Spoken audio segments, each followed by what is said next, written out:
Good afternoon, everybody, and welcome to the MACC Policy Board meeting, June 7, 2021, at the Holland Civic Center. The first item on our agenda, as usual, is the introduction and approval of minutes. If you have any questions or corrections, that would be the time to bring it up. Otherwise, we would need a motion to approve the minutes as submitted. I move approval, sorry. Yeah. Second? I'll second. Okay. Thanks, Kevin. All in favor? Aye. Okay. Public comments. Do we have any members of the public that would like to address the board today? If none, we will move on to the, I'm sorry, it's been a while. We were doing this virtual. My apologies. We'll just do introducks here, starting on my right, and then we'll come around. Tyler Kent, Executive Director of the MACC. Elisa Hookwater, representing Macatawa Area Express. Jim Gerard, Park Township Supervisor. Kevin Kleinstra, City of Zeeland. Tom Bird, Ottawa Road Commission. Steve Boltice from Holland Charter Township, filling in for Terry Heiss today. Joe Bauman, Ottawa County Board of Commissioners. Matt Van Dyken, City of Holland. Todd Walters, Holland Township. Ken DeWeer, Fillmore Township. Jim Story, Allegan County Board of Commissioners. Linda Howell, Lake Town Township. Kelly Goward with the MACC. Anton Showerty with the MACC. Don Mail with MDOT Statewide Planning. Dave Nitre with the ODC. Hi, I'm Sue Higgins, retired a long time ago from the MACC. Nice to see all of you. Good to see you. Tom Oak, Zeeland Township. Catherine Parker, MDOT. Tyler Kent, the other one, MDOT, Grand Region. Judy Vischer, MACC. Mark Myers, Visitor. Hannes Myers of the MACC. Mark Myers, guest. Yeah, and I'm Pankaj Rajadhyaksh with the MACC. So thank you for doing that again. We've been virtual so long. This is my first in-person meeting, so I apologize in advance if I goof up a few things here. But Kelly, I think you're up next with the stormwater grant.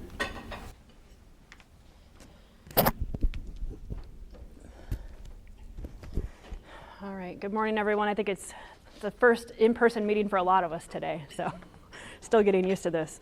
So I've got a couple quick agenda items. So first of all, through the Great Lakes Restoration Initiative Stormwater Grant, we've been working with the City of Holland to design a couple projects to do some green stormwater retrofits at Collin Park and Holland City Hall.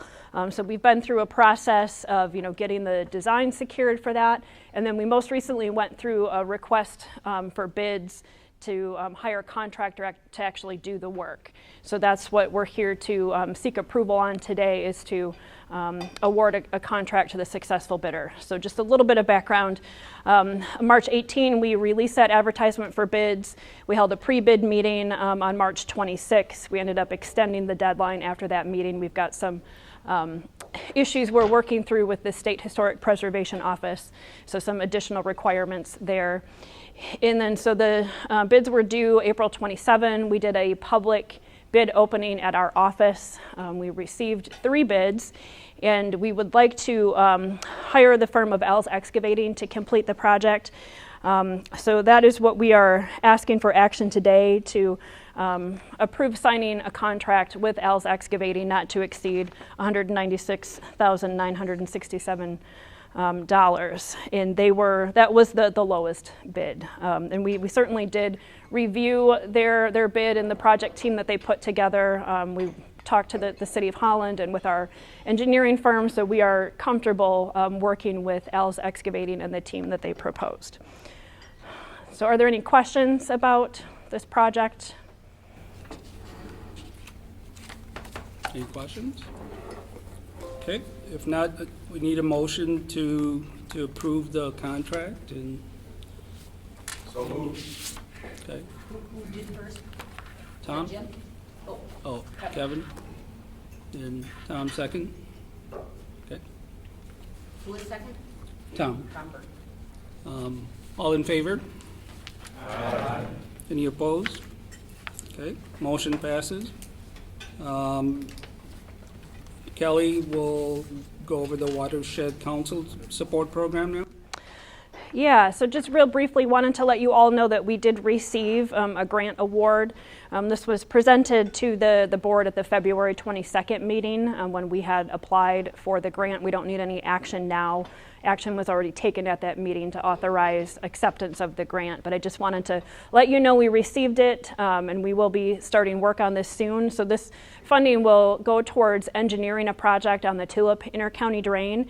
We have been trying for 3 years to get funding for this project, and so I kind of feel this is a little bit of a compromise. We really wanted funding to do the whole project, but at least we've secured funding to get the engineering done. So we'll have this grant for a year, starting July 1st and going through the end of June next year to secure that engineering design, and then hopefully we will be able to secure the implementation funds after that. So the majority of the funding will go to pay an engineering firm, Fishback, to complete this design. And it's actually through the Ottawa County Water Resource Commissioner's Office, since this is on an intercounty drain. And then there is some additional funding to support some MACC staff time with the work that we're doing with the Sustainable Watershed Funding Initiative. So just a few $1,000s to support our staff time moving that forward over the next year. So relatively simple, not a whole lot in terms of tasks and activities in this grant, but we certainly were happy to receive it. So I'll happily take any questions if you have any about this project.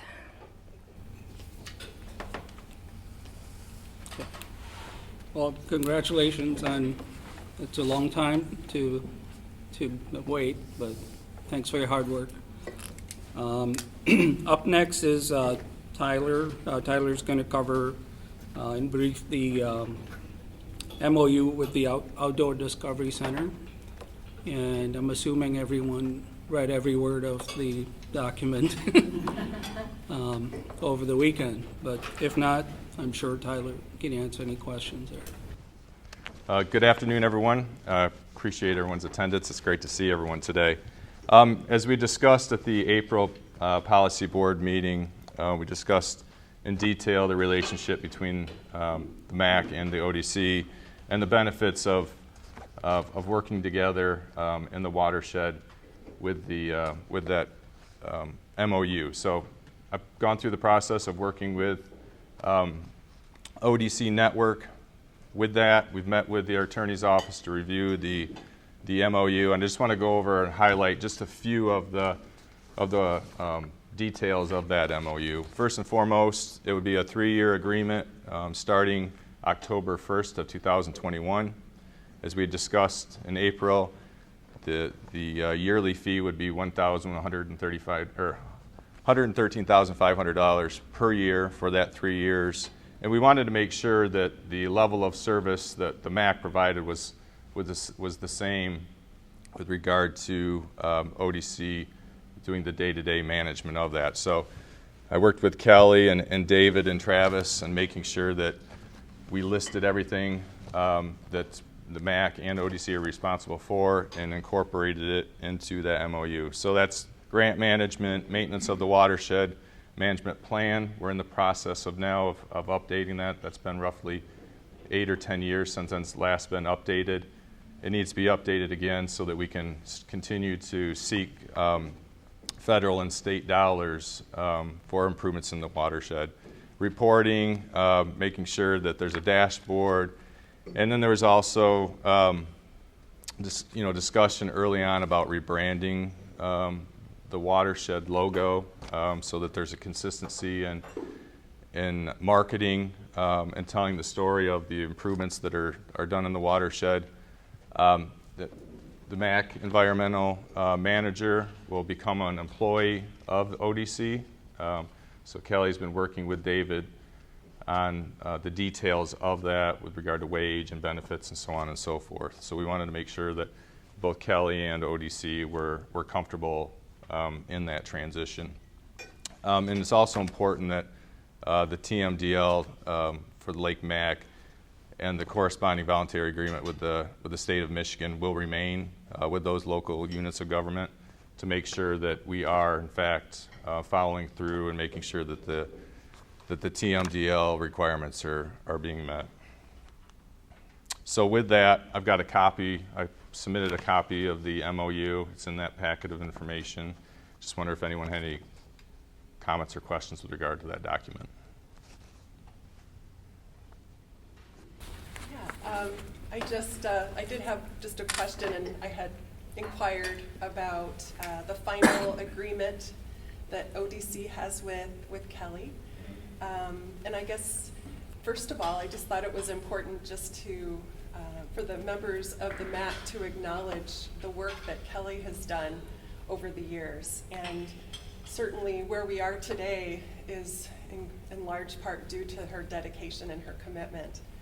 So I think that's important just to, first of all, acknowledge her dedication to the MACC watershed and to the organization.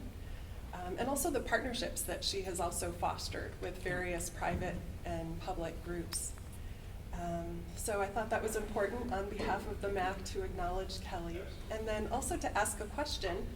And that question is actually to the ODC. As you finalize the contract with Kelly, I just think it's important on behalf of the MACC to acknowledge that her seniority would be honored, as well as vacation and sick time, retirement, and other health benefits that she would have received had she remained as a staff member of the MACC. So those are just some things that I just thought were important as an organization to acknowledge.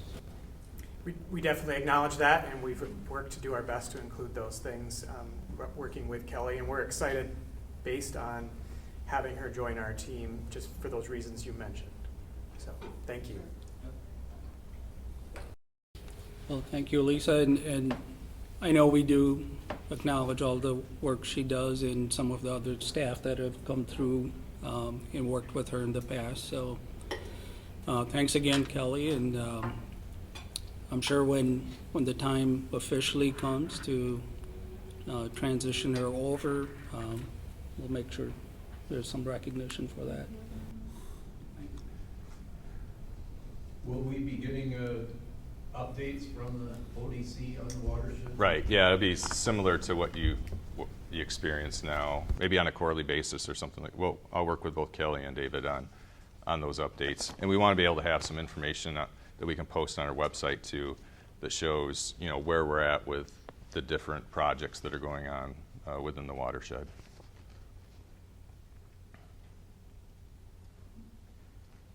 So we need to seek a vote. Oh, sorry. Hey, Jim. Thank you.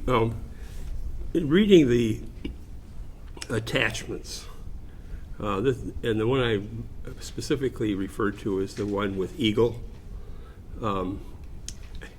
Paragraph 11 on page 3 strikes me as at best misleading, at worst kind of an out. It says, Eagle agrees to consider conducting wet weather sampling every 5 years as part of the rotating schedule of watershed monitoring as resources allow. Is ODC at all concerned that Eagle is kind of not saying we don't want to do it? I think that's the voluntary agreement you're referencing there. So that's between your board and the state. So the ODC, we're not in that negotiation. But I would share your skepticism sometimes on how those resources make their way here. It says everything we don't want, except we don't want to do it, but we'll consider doing it. If you have a good way to make the state do stuff, let me know. We could use it a couple times. I'll get working. Yeah. Right, is that referencing the voluntary agreement, or is that in an ODC? Isn't that right, Tyler? Yeah. Right. So I just think we want to monitor it, because it sounds like it's an important activity to monitor the sources coming into Lake MACC, right? Yeah, and if we don't use their resources, we end up using community resources to do it, So that's a project list, maybe, for us to push forward on, if we want to clean up what's behind. Right, and we've had some discussions with Eagle on some of the language within that agreement. So those are ongoing conversations that we try to continue to have with them. Good, thank you. Sorry, it just struck me as I won't use my language on it. Is no different than what it is today, right? Correct. Okay, all right. Okay, any more questions for Tyler or anybody else in the group? Okay. If not, I'll look for a motion to approve the MOU. So Joe? Support. Get a second? Kevin, thank you. All in favor? Aye. Okay, any opposed? Okay, motion passes. Thank you, Tyler.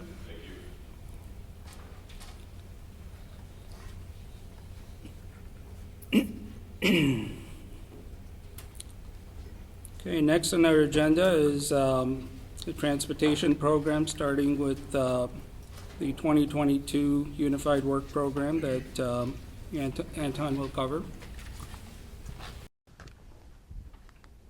Yep, great, thank you. I see some new faces, yeah, so I just wanted to introduce myself again. I'm Anton Showerty, the new transportation planner here at the MACC. Started about 3 months ago, so good to see all of you if I haven't seen you before.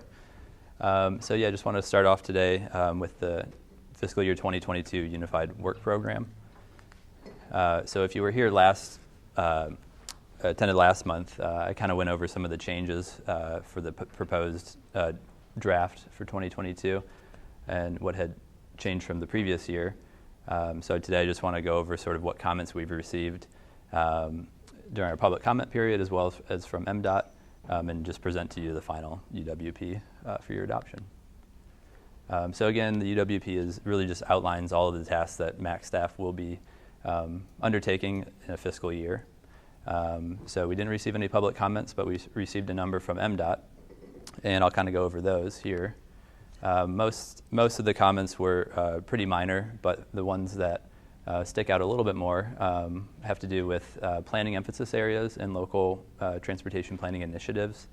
These are basically, this is basically legislation regarding the FAST Act and MAP 21 that states MPOs will carry out certain tasks. These are things we're already doing, but we've added that to the document. It's about 2 pages worth of text there. And we have also included our contract with GVSU's Water Resource Institute, updating our land use land cover layer, geospatial layer. And last but not least, sort of adding a little bit more text regarding the public outreach efforts that we've done due to COVID with a change from more in-person activities to virtual. So that's all I have for this agenda item. If anybody has any questions, I'd be happy to answer them. But this is something to be voted on and adopted today.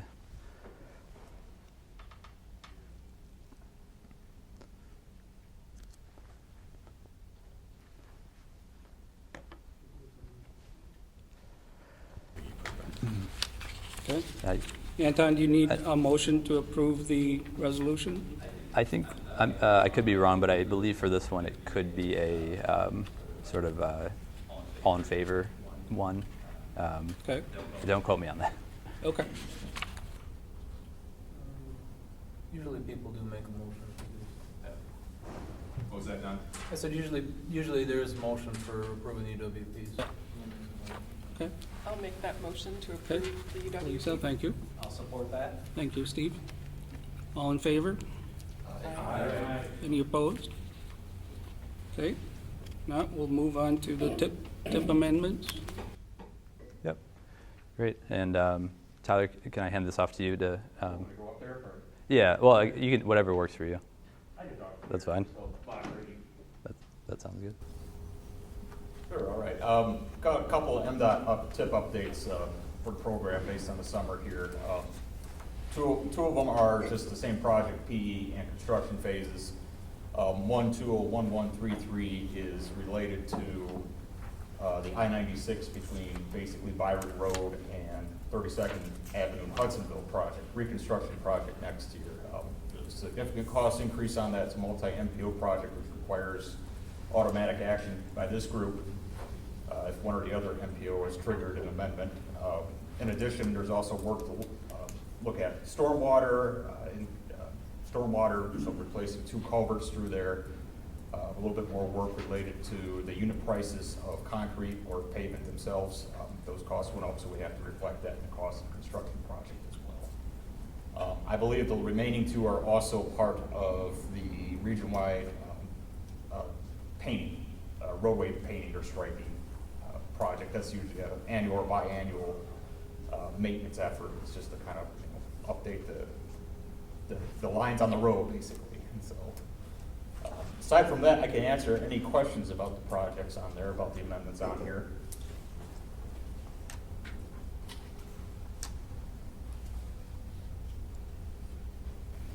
Any questions?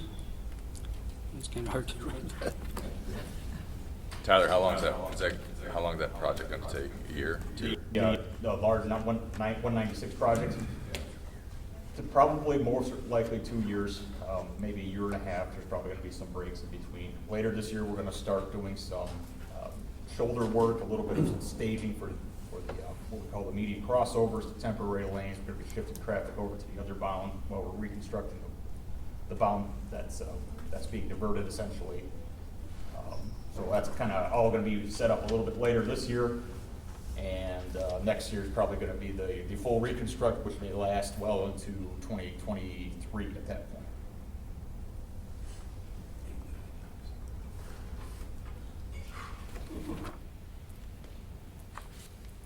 Any other questions? Okay. Motion to approve the 2020 through 2023 TIP, modify the projects as presented. So moved. Thank you, Tom. Can you get a second? Support. Kevin? It's the active corner today. Okay. All in favor? Aye. Okay. Motion passes. I think, Anton, you're still on for the next one then? Yep. Yeah, I can move on to the HIP COVID relief funding allocations. And about this, I can also print these off. Probably a little easier for everyone to see next time, these spreadsheets here. So as you probably know, the MACC is set to receive sort of 2 sets of funding, one having to do with the Highway Infrastructure Program, or HIP funding, specifically $94,750. And then as well as the HIP COVID relief funding from back in December, and that's $677,377 for a total of $772,127. So over the past few months, the Technical Advisory Committee has been discussing which projects they would want funded with these allocations. So I just wanted to go over the 4 projects that were decided upon. So the map might be a little hard to see, but there's 4 projects there in yellow. The top one I'll start with is Lakewood Boulevard between River Avenue and 144th. And that is a reconstruction project, and the proposed allocations are about $400,000. And as we head south, looking at East 40th Street, between Industrial Avenue and US 31, that's also a reconstruction project, and the allocation for that would be $180,000. And moving on down, at Waverly Avenue and M40, dual left turn lanes. Currently there's one that would have an allocation of $32,127. And down in Fillmore Township, on 136th Avenue between 58th Street and 50th Street, there's a road resurfacing project, and that would have $160,000 for that. So kind of looking at the grand total there, every dollar would be used for those 4 projects. And with that, I guess if anybody has any questions, I can answer those, but those would be the allocations for those 2 funding amounts. I do have a question, and maybe I missed it, and by all means, just let me know. But the Lakewood Boulevard project, as I understand it, wasn't part of our TIP plan. It's new in the context of funding, and I'm very curious as to how a project of this size that really hasn't been through the TIP process and everything else manage to come in when we have this extra funding, when there are other projects in the plan that aren't getting funded. And it just, if we open the door in this context to something that's not in the plan, how do we contain it? And how, I'm curious as to how this project got on the top of the list. Well, I could add a few bits of information, absolutely. So that, to your point, that is correct. That's not a project that was in the TIP. Right on Lakewood Boulevard, I guess the Holland Township is doing a water main, adding a water main. And so there was some sort of there was an overlap basically between the road commission and the county, basically fusing in some projects. And so that was sort of the reason for that sort of not being in the TIP originally, and why that the committee decided to propose that for funding. So, yeah. So if I'm hearing you correctly, there already was a project in place to do the water main? There were, I believe, two separate water main projects that correlate. Basically, they're underneath, and so yeah. So is this 400,000 replacing funds that had already been identified to finish the project? Replacing. Can you say that one more time? If there was already a project for the water mains, then they, unless I'm just completely missing it, didn't they already have the 400,000 identified in that project to go forward with the water mains, and this is just supplanting that 400,000? Am I missing something? Yeah. So you want to go first? Yes, speaking to the road improvement segment of it, I'll let other people speak to the water main project. There's an opportunity here when a major project digs up a portion of the road to put the water main in to do some additional enhancements. So this particular project is proposing to add additional width to the paved surface of the road, make it a 3-lane road from Aniline to 144th, and upgrade storm sewers and everything else along the way. So the Road Commission saw it as an opportunity to piggyback on a water main project to accomplish something that would improve transportation issues.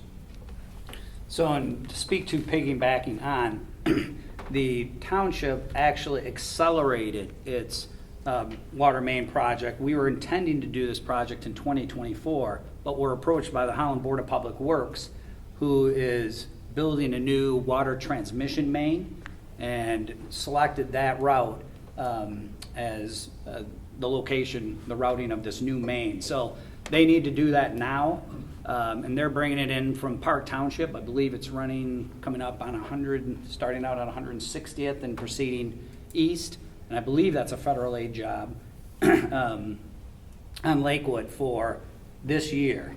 So when they approached us and said, we'd like to bring our water main through, we said, okay, we'll accelerate it, because if we're going to rip up the road, let's just do that once. So that's talk about the theme of piggybacking on. It started out, so that's the reason, Linda, it wasn't in the TIF, is because once we became aware that the water main project was going to occur, we accelerated ours. And I'm not, it looks like a great project, and I understand from an efficiency perspective it makes 100% of sense. The big question I have is, what does this group do with the next project that wasn't in the TIP, but there's a chance to piggyback, or there's a chance to do something else? Does it make it tougher to hold to the TIP and hold to that planning? There's a lot of time and effort in that plan. That's my main concern, because I don't know if I stand alone that we all have projects that we can make better if there's a little bit more funding. So, saying that, I'm not necessarily going to oppose it, but I just wanted to put those issues on the table before we do this, because I don't think we've ever done this before, based on my information. So can you explain the funding part of it, or? Well, so Linda, staff had those same questions, right? So we, in some of the MPO meetings that we had, there was discussion as well about how do we treat these dollars, because they're different than just your everyday funded, yearly dollars. And some of the other MPOs were having the same discussions as well, as we need to, because these dollars have to be spent by 2024,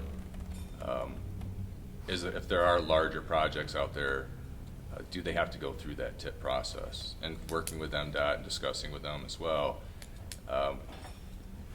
some of them don't have to go through that process, which is, it seems odd that we're going through the process and then we're kind of leaping over that in some cases. I did reach out to Tyler to talk about the bridge project in your district area to see what other options are available to seek some funding for that. So I'm going to continue to have those conversations with Tyler and see what creative, or with MDOT, to see what creative options are available. That project along. Well, and I appreciate that. Again, I'm not disputing the value on this particular project at all. It's just a question of making sure we have a decent process going forward for other projects and other one-time monies, because if the feds do the transportation and infrastructure bill, we could be in the same discussion, again, in a few months. And so that's just making sure we have a good understanding of how we get to these projects if they don't go through the TIP process. I just want to add one comment to the other Tyler. Yes, Tyler had talked to me about the other projects. Part of the TIP amendment process is we know that not every project's going to make it in, so that's why we have to have these public forums to do amendments. There's project changes, cost overruns, or in some cases the project doesn't make the obligation, that we have to abandon the project. As part of the process is this involvement. One thing that I would encourage maybe in the next TIP cycle, which we will be developing later this year, is maybe having a more robust list of illustrative projects or something to think about. So it's kind of included in that report essentially. And I know there has been a couple that we have this group has looked at and considered. Just over time, over a 4-year period, they get ticked off the list essentially because we're this area is addressing them, which is our role. But you make a good point about these one-time funds and what the new infrastructure package could bring. I think it's anybody's guess exactly what it will bring. But I might encourage that we look at a more robust illustrative list so we can kind of be a little prepared and vetted through this committee. It's had the public involvement associated with the TIP report itself. Now, in theory, this is a public involvement opportunity as well to talk about that. Same with the technical group, which had a lot of discussion regarding this.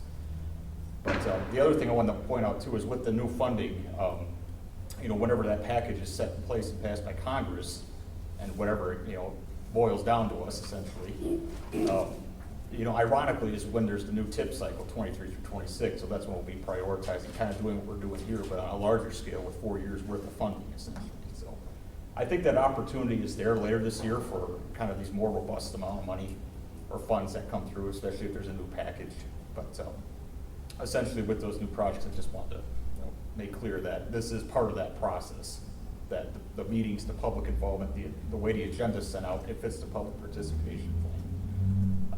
That's, essentially that's all we can do at this point.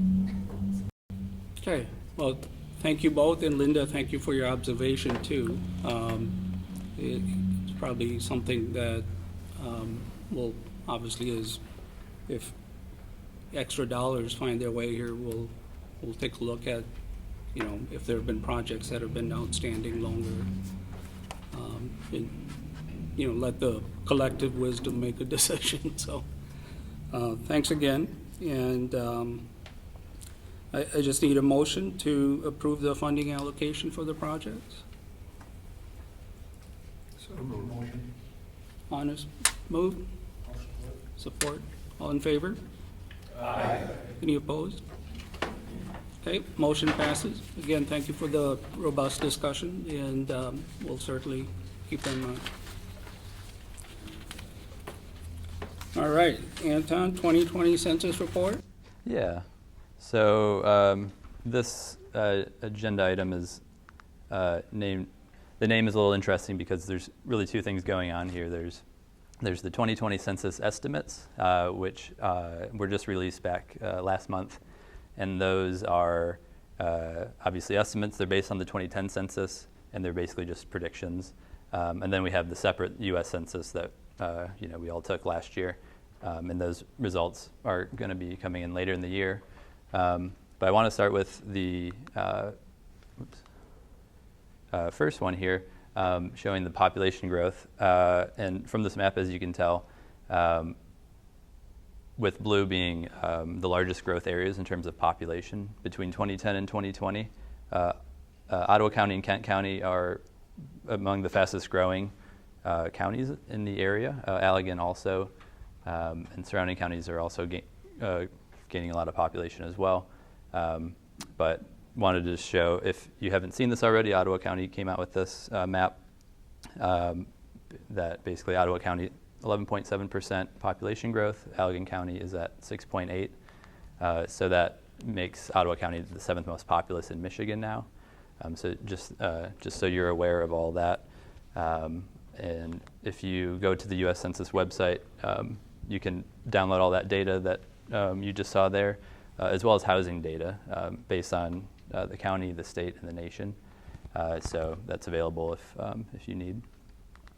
And so hopping back to the 2020 census release, a couple things going on here. There's proposed changes to how urban areas would be defined, and how metropolitan statistical areas would also be defined.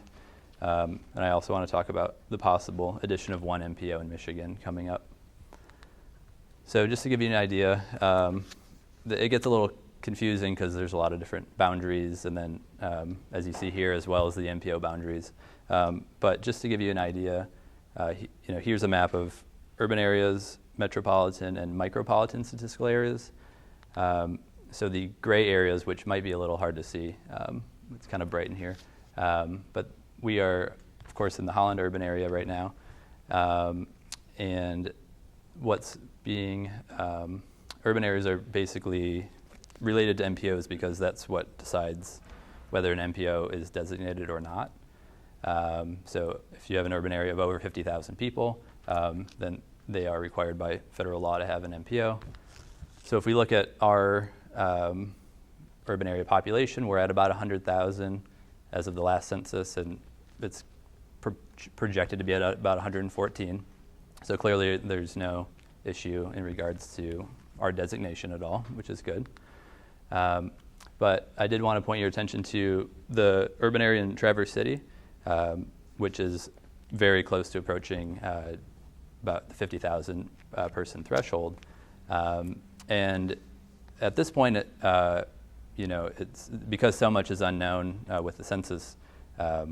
There's no point of really making too many projections, but basically, it's possible, I guess, if the state were to receive the same amount of funding in 2020, but we have one more MPO, that's something we're basically concerned about. Not too worried, but we're just kind of keeping that in mind as we move forward.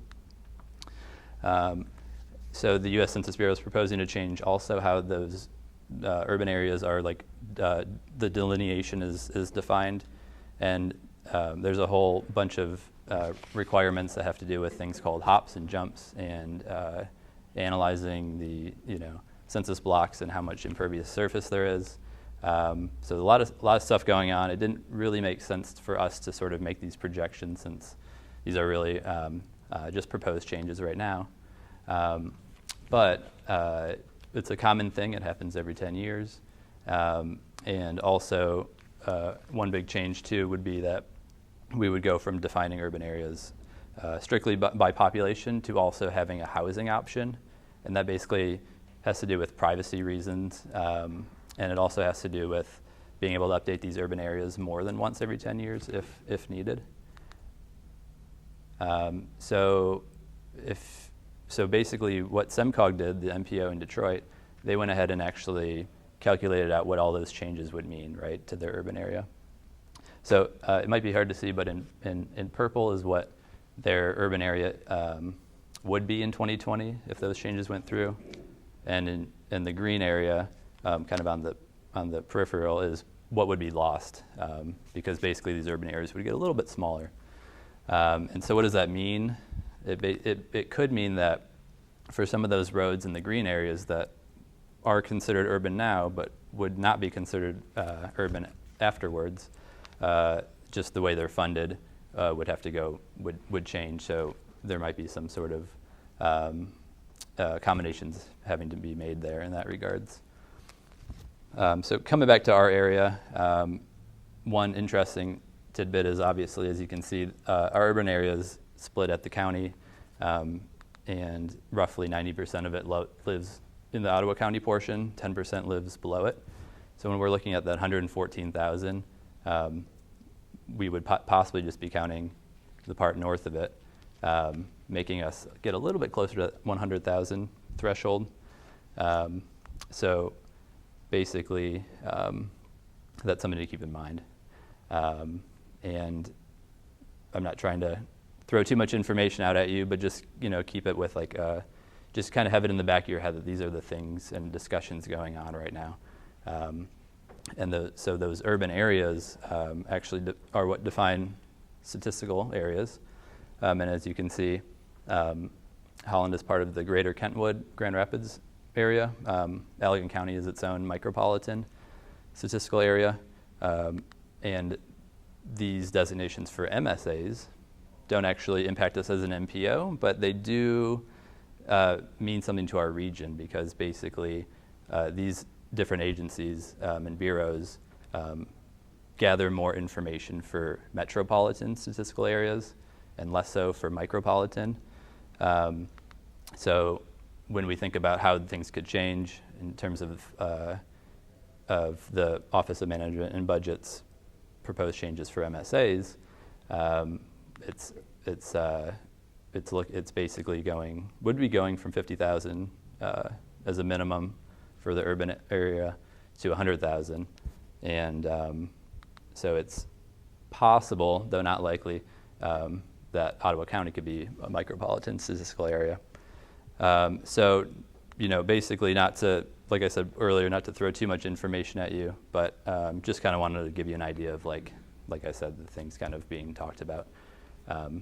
So, if Thank you. anyone has any questions? Questions for Anton? Okay. Cool. If not, thank you again for all your work in putting that together. Sure. I think next up is MDOT comments, whether Don or Tyler, either one of you wants to update the group, that'd be great.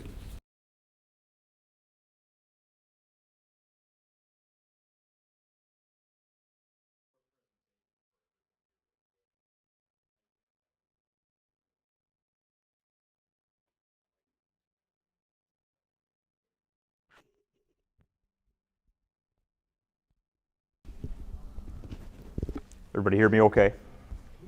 Take that as a yes. So I just wanted to give everybody a couple minutes to talk about the annual Transportation Asset Management Council report that came out last month. It's part of a state law, but it looks at all the federal aid roads, and I believe the MACC in particular, along with Ottawa County, Allegan County, look at all their local roads in addition to the federal aid roads. Just wanted to provide a little bit of the information that's presented. Want to give you the caveat that due to the pandemic, which probably nobody is shocked by this, but there wasn't a lot of evaluation last year on a road system because we can't be in the same car, we can't really go out with people, can't be in close proximity. So it's been a little slow, but a lot of the information is kind of updated based on kind of relative forecasts from the last 5 years anyway. So I think it's probably reflective of what we're seeing in the area. But overall, federal aid pavement condition in the state. Again, it talks a little bit about poor, fair, and good. That's our three measures. Good has gone up a little bit along with bridges. What you'll kind of notice throughout these themes is that fair kind of shrinks a little bit. You see a little bit of good increasing, but you also see poor increasing as well, and that's where you have the balance of you're repairing some roads, but at the same time you have to balance what roads fall into poor condition. It's also the same concept for bridges, and that's rated with one more category. You have good, fair, poor, and severe, which means the structure is very structurally deficient is the word. But that's very few in our state overall. Again, just kind of looking at these in different metrics, you can see that the forecasts from over the next 10 years, fiscal year 22 through 2032, you kind of see that the fair kind of shrinks a little bit as you head out into the future years. Good picks up, but good kind of starts going away again, and then you can see that the poor category kind of ramps up. Again, I'll give the caveat, this is all contingent on what federal funding looks like over the next 5 years, of course. So it's just general forecast based on the information that we have today. Then yet another way of breaking this out, federal aid road condition, you can see fares doing that kind of drop sharp there, and goods going up slightly. If it levels out, if we have any extra funding, or if we don't have extra funding, that could change over the next couple of years, but you know, it's depending on where that goes. And I want to deviate to bridges real quick. So bridges are unique in their own, as I've learned over my career here. You've got three components of a bridge: over the deck that everybody drives over, the superstructure, which is kind of the components right underneath that, and then the substructure, like the piers, the abutments, things of that nature. They're all part of the bridge. What's also unique about a bridge is that they always start out very good, and then they go to fair, and they stay fair for a very long time, 50, 60 years, and then they go to poor quite rapidly at some point. So it's not as transitional as a normal roadway would be. So that's why you see a big glut of fair in there. I'd be interested in seeing what, you know, of those amounts, how much is closer to good as opposed to the poor side of that yellow square. But it also provides a little breakout of what, you know, what percentages decreased, what percentages increased as well. I think that's all I have for me from that point. So I just wanted to provide that report that is out there on the TAMC website, michigan.gov/TAMC. And that report, along with all the data, is available for public consumption. If you have any general questions, I can try to answer right now. If not, I will find the answer for anyone. Questions for Tyler? Okay, if not, thank you. Appreciate it. Thank you. Don's got it. I just wanted to let everyone know that this will be my last time participating in this committee. We have backfilled the supervisor position, which the supervisors are always the members for the policy committees. So next month, Jeff Franklin will be in attendance. He was named as the supervisor for the West unit. It's been a pleasure working with you all. And I am now the section manager, so I'm above the supervisor. So if anyone ever wants to contact me, feel free. But Jeff will be your direct person. Well, congratulations, and thank you for all the years that you've been here at the meetings, and certainly appreciate that, and good luck to you. Thank you. Yeah.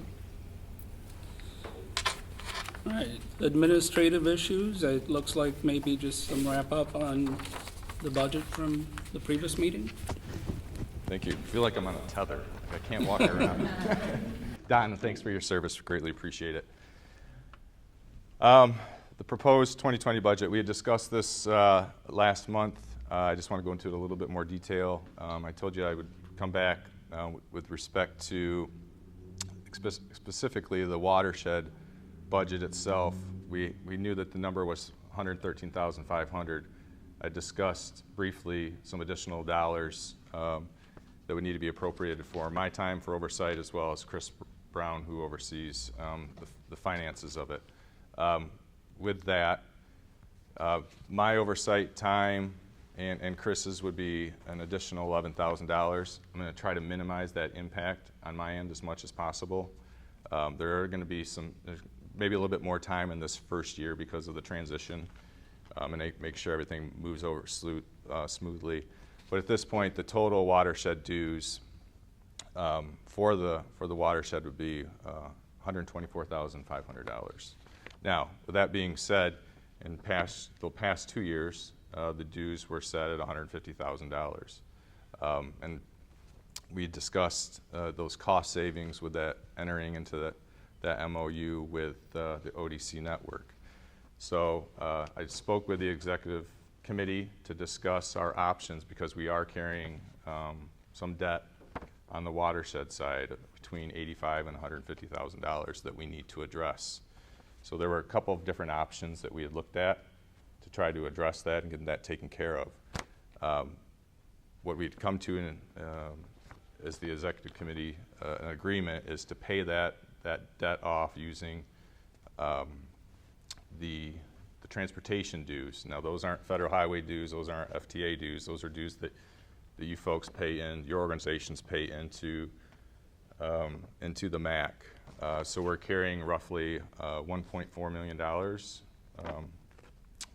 at this point. So minus that estimated anywhere between 85 and 150,000, we'd be able to pay those that debt off, and then we would be able to continue this dues at $150,000 for this year, reassessing where we're going to be over the next year to make sure that we're not incurring any additional cost, and then next year be able to come back and see if there's an option to possibly reduce or stay at the $150,000 at this point. I know I discussed early on trying to save some of those dollars, which we are doing. There'd be roughly $25,500 that wouldn't be allocated toward any projects, but that gives us a little bit of wiggle room in case there's an unexpected expense on the watershed side. So that being said, does anyone have any questions?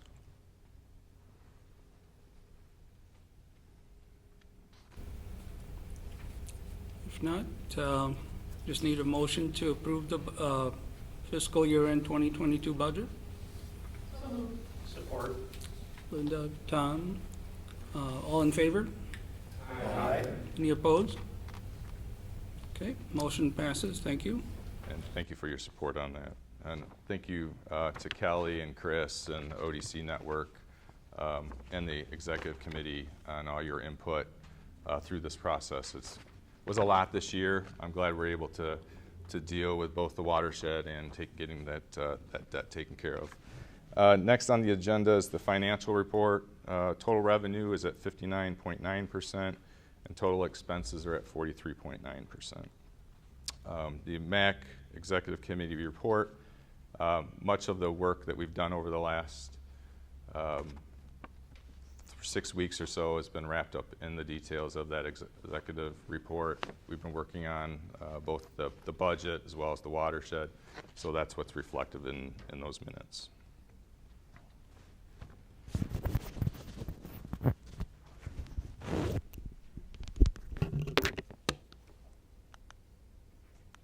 All right, if there's no questions for, yours, okay. I recently reported at the April meeting that the fireworks were canceled for July 4th. Well, not canceled, postponed. I've been working with the City of Holland's Park Department on trying to establish a new date for those fireworks. We have set a date for August 20th for a community celebration. It's been a bit challenging working with the pyrotechnicians on trying to find a date because some of those companies have taken jobs in Ohio, Indiana, and Illinois because they knew that there was work available for them. They didn't know what the status was in Michigan at the time. So we've set a date for August 20th. Some of the local entities paid their dues, their 2020 dues last year. Some had not, so we will be sending out an invoice to those local agencies who have not paid their dues. And I'd like to report as well, the Ottawa County data collection. They're working on the broadband survey that was recently released today. I will send everyone a link to that. If you could send that out to everyone and anyone in Ottawa County. They're trying to collect as much data as they can with regard to that broadband study. So that's all I have. Thank you. Thank you, Tyler. And up next, members' comments. I think first up we have our hosts for today are Holland Charter and Laketown Township. So I think that's a first, but go ahead, Steve, if you want to start, or Linda, do you want to go first? Well, I think the one big thing for Laketown is that the Grascott Fire Department, which we share with Fillmore, announced last week that there will be pancakes. There will be pancakes on Monday, July 5, as opposed to on Sunday, July 4. But July 5 from 6 to 10 at the fire department. It's a huge event. It's not uncommon before COVID for 1,000 people to show up. it's a great event. There's all the equipment's out for the kids if the kids like crawling on the equipment, and I'd encourage everybody to come out because it truly is an old-fashioned community event. So I'm not going to dilute it. I'm just going to leave it with that. Come for pancakes. That sounds great. Steve? So is part of being host that we pay for lunch? Yeah. Is that how that works? That's why we had holidays today. Goes by population. Well, that's a good segue into some of my comments in terms of talking about population growth in the area, and certainly Holland Township has been part of that growth. If you caught the paper yesterday, you noticed that Mission Design and Automation is doing an expansion in Holland Township at their facility, and that's one of several expansion projects, of course, that we're reading about going on in the MACC area. Last year, in 2020, we had over $100 million in construction value taken out in the township. So when you take into account that 1 month of last year, everything was shut down. So that was a big zero for that month. So to hit that figure showed just how robust and strong the area's economy is. So I think we should all be grateful for that. The township's completing its 2022 to 2027 capital improvement program. So a couple of items included in that. We continue to work towards improving our park system.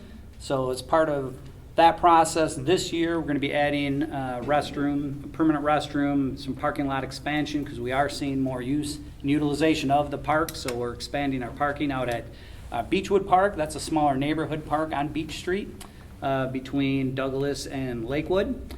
And we intend to do the same at Hawthorne Park, which is just south of Adams next to the interchange with 196. In 2023, again, expanding some parking and adding a restroom in that facility as well. And then we're looking to add some improvements in Quincy, at Quincy Park a couple years out from that. That's going to be about a $2.5 million project to install a new adult softball field, as well as some restrooms and pavilions and things of that nature. So looking to continue to not only maintain our park system, but improve that over the course of that CIP. And then I have to throw something in about transportation. It's just ingrained in me. So the township is looking to either reconstruct or resurface about 5.5 miles of its pathway network. We have about 70 miles of pathway in the township. So we want to continue to stay on top of that. And that system is now of the vintage where we've done a couple of resurfacings on it and we're getting into more and more reconstruction. So most of that project, it was just bid out. It was about $750,000, and the vast majority of that is going into reconstruction. So we are facing that now with our system. And certainly looking forward to the partnership we've got with the Ottawa County Road Commission. They're going to be resurfacing Quincy Street from 120th to 96th Avenue, that 3-mile stretch. And we're partnering with them. They're going to be putting in their standard shoulder, and then we're going to add on an extra foot. That will give us a 4-foot wide shoulder, and that will meet the cross-section of Quincy that we have from 120th West for a mile or so. So looking forward to having that project done in July. That's it. Okay, thank you, Steve. Any questions or comments from the members in general? No? Okay, if not, I'll turn it over to Tyler Kent here. We have a special presentation today.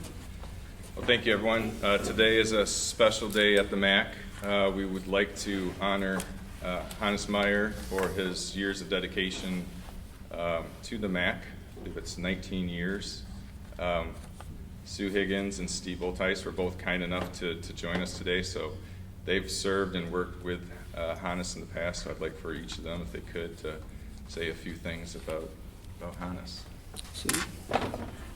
I guess I'll go first. And Steve and I got together recently to kind of do our homework for what we were going to say today, because there's so many things to say about Hannes and his wonderful service to the MACC. I thoroughly enjoyed working with you, Hannes, always. And I counted on you to read everything that we sent and to truly understand it, to ask questions, to bring up concerns. ahead of time so that we could address them. And back to the origins of the MACC, neither Hannes or I were involved with the MACC right at the beginning, but those that were really had some good foresight, and they divided their issues that the MACC might address along these three. Transportation, that's an obvious one. Land use and environment, which has certainly gone on in many ways, many directions. The history of the watershed project through the MACC, and now making the transition to Outdoor Discovery Center makes sense.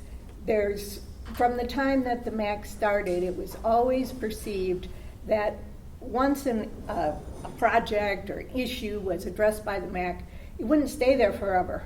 If it made sense to go someplace else, and certainly the transition with the Outdoor Discovery Center sounds like this will be still addressing the community's concerns about the watershed, but with that change makes a lot of sense.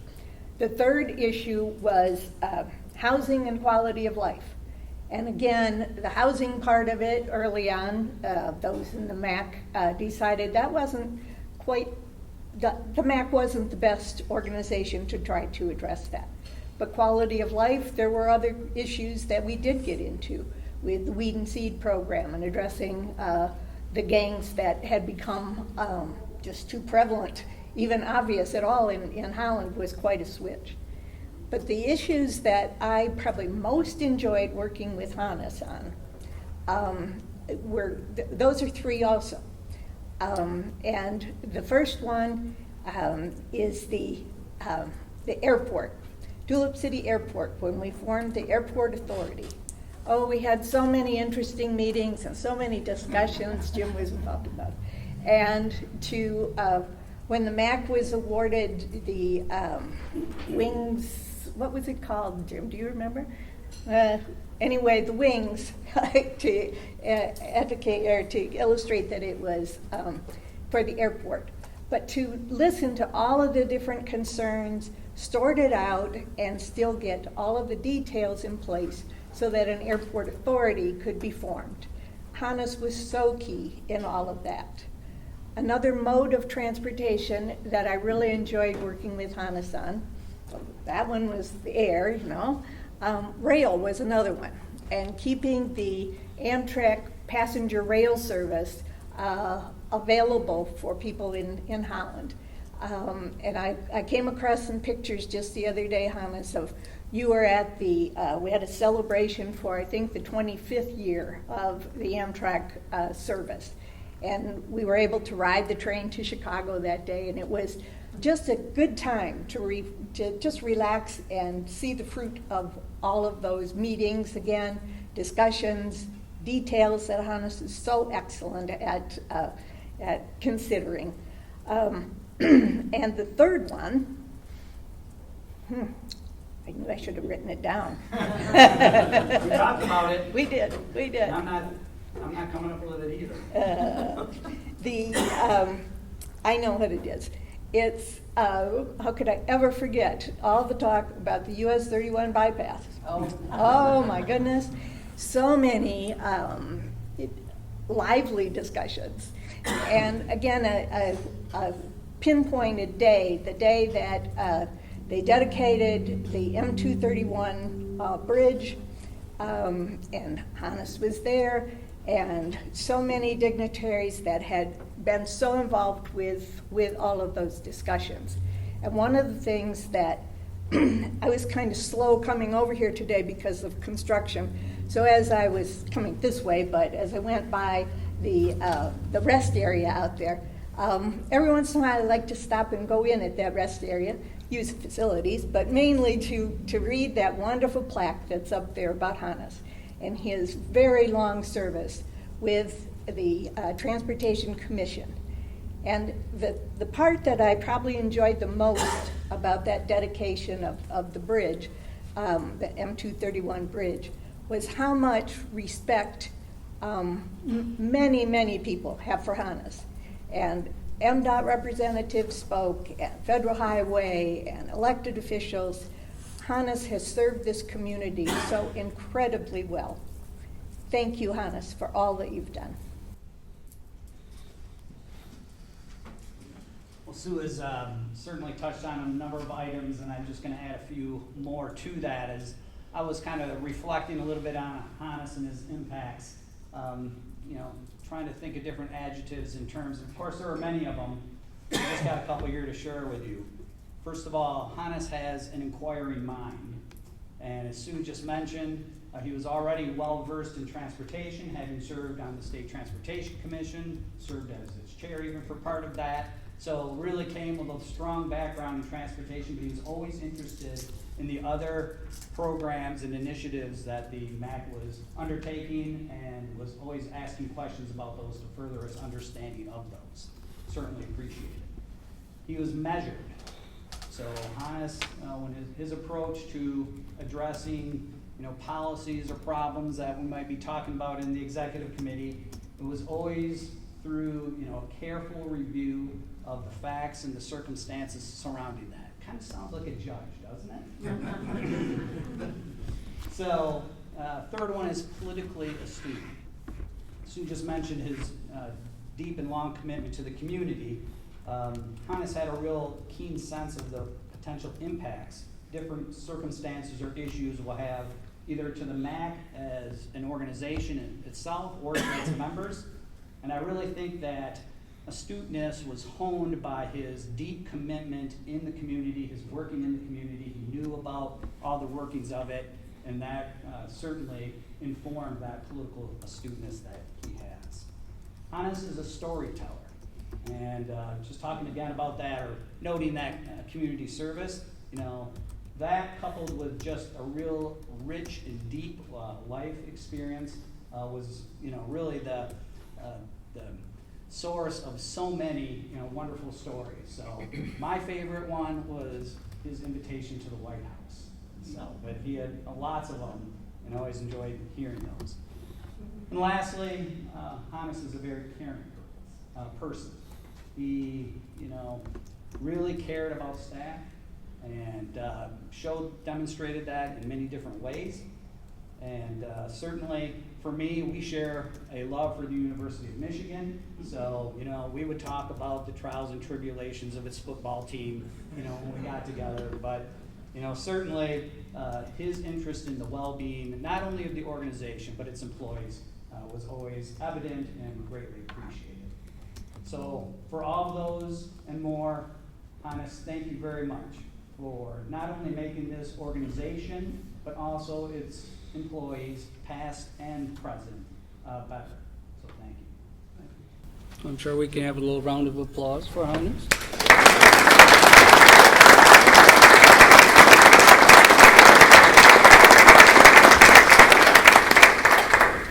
I moved to say, who were you talking about? But thank you very much. This is an award like no other I've been privileged to have over the years. And I'm so pleased that the person that got me interested in transportation was Sue Higgins. And it didn't take, after she found out that I could no longer serve on a nonprofit board because you could only serve so many years on that. I think it was the same week that Sue Higgins contacted me and said, I've got a project that I think you should be interested in, and I was.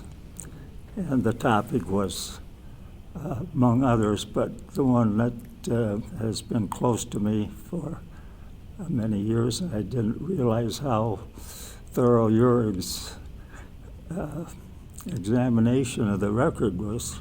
But it was that phone call from Sue Higgins and said, I've got a project that I think you could be interested in, and I was. The subject was transportation, and I appreciate reminding me just how close that subject matter was to me. But finally, I want to acknowledge the person who has been my eyes and ears and my helpmate for so many years, and that's my wife, March. I'm glad also that son Mark could be here today. When I was growing up so many years ago, I was a part of this township of Norton, and lo and behold, all these years that have gone by, Mark has served, in my opinion, with distinction as the city manager for the city of Norton Shores. I said I was going to be brief. I don't always tell the truth, and that's the truth. No stories, Dad, no long stories. No. But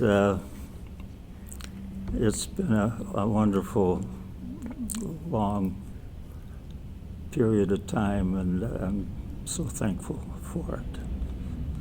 And I just appreciate having the opportunity to have served on this commission. You're here? Was that wordy enough, honey? Well, thank you again, Sue and Steve, for your recalling your memories and things that, probably predate a lot of us being involved in the MACC, and we've certainly been blessed to have Hannes on the committee.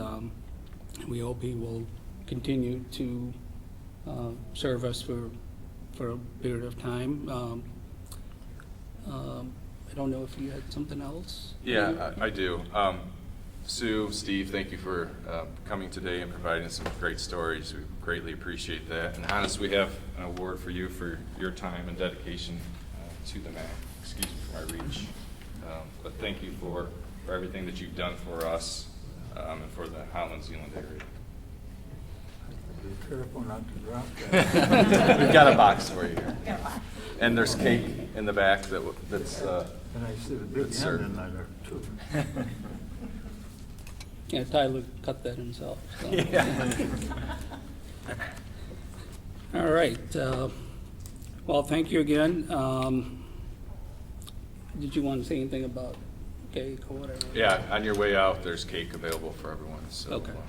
And Steve and Sue, if you'd wait a few minutes, we'd like to get your picture with Hannes. Okay. Okay. So our next meeting is July 26th at noon, and the location to be determined, I'm sure. Zeeland Township. Oh, Zeeland Township? Okay, all right. So Zeeland Township, and look forward to seeing you then. And if there's no additional comments, just need a motion to adjourn the meeting. So moved. Kevin? Second? Thank you. Nobody wants to leave today. Yeah. They're all waiting for the cake. Yeah. All in favor? Aye. Any opposed?